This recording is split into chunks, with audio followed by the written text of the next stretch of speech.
Good morning class. आज हम आपके पाठ्य पुस्तक वसंत के पाठ 3 हिमालय की बेटियों का दोबारा पठन करने वाले हैं। हिमालय की बेटी, हिमालय पर्वत राज को हम कहते हैं और उसकी बेटी, यहाँ लेखक ने उस पर्वत राज से निकले नदियों को कहा है। नदियां बेटियों के समान प्रतीत हो रही हैं। लेखक ने अभी तक जो प्राकृतिक दृश्य दूर से देखा था, वह जब उसे नजदीक जाकर देख रहे हैं तो उन्हें काफी हैरानी हो रही है कि कोई प्राकृतिक दृश्य इतना सुंदर और मनोरम भी हो सकता है। यहाँ उस दृश्य की बात हो रही है जिसमें नदी छोटी बच्चियों की भांति, जिस प्रकार छोटी बच्ची अपने पिता के गोद में खेलती हैं, नाचती हैं, कूदती हैं, उसी प्रकार नदियां पतली एक धारा के समान उस हिमालय राज के गोद में खेलती हुई न जाने कहां भागी जा रही है।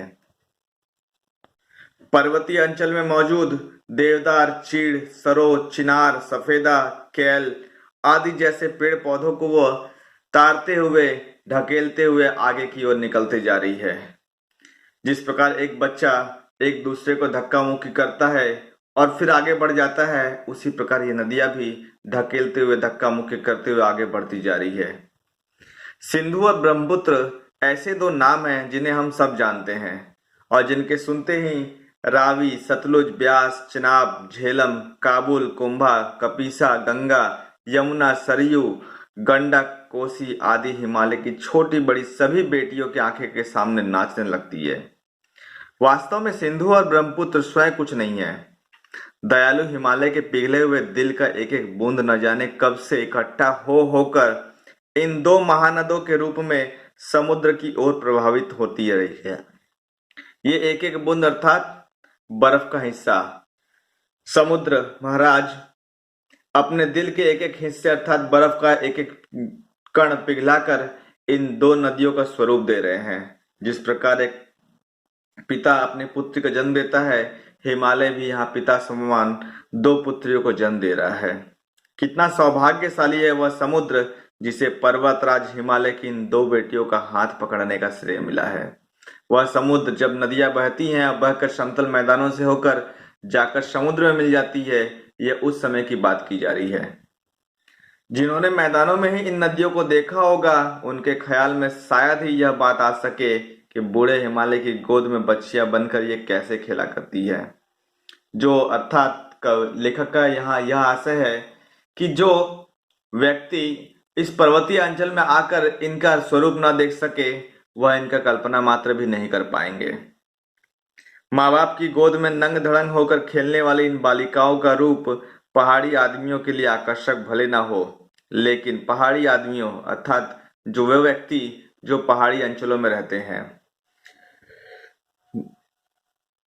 आकर्षक भले ना हो, लेकिन मुझे तो ऐसा लुभावना प्रतीत हुआ कि हिमालय को ससुर और समुद्र को उसका दामाद कहने में कुछ झिझक नहीं होती।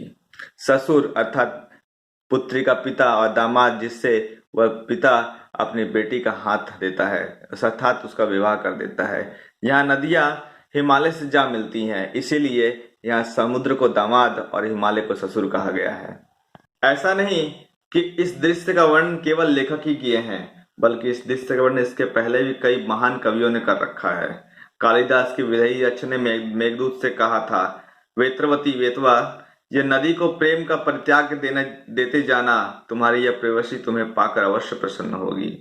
यह बात इस चंचल नदियों को देखकर मुझे अचानक याद आ गई और सोचा कि शायद उस महाकवि को भी नदियों का सचेतन रूप पसंद था।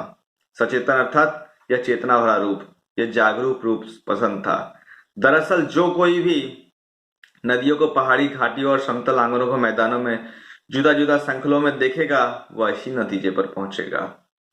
काका कालेलकर ने भी नदियों को लोक माता कहा है, किंतु माता बनने से पहले यदि हम इन्हें बेटियों के रूप में देख ले तो क्या हर्ज है।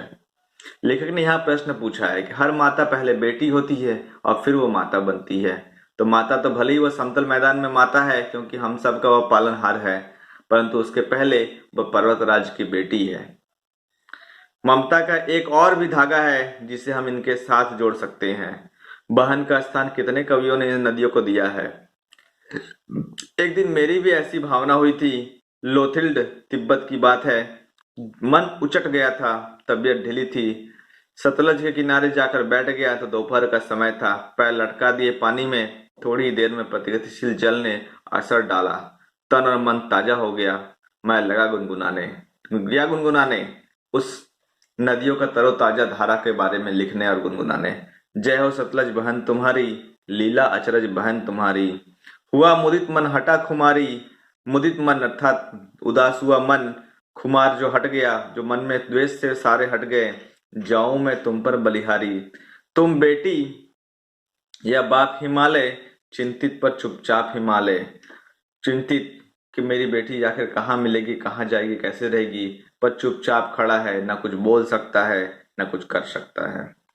प्रकृति नदी के तट पर चित्रित पट पर अनुपम अद्भुत छाप हिमालय। जय हो सतलज बहन तुम्हारी। उक्त पाठ के माध्यम से लेखक प्राकृतिक दृश्य का वर्णन करते हुए मानवीय संबंधों का समावेश किया है। एक तरफ हिमालय पिता के समान दर्शाया है, तो दूसरी तरफ गंगा और ब्रह्मपुत्र और सतलज आदि बेटियों के समान दर्शाया है।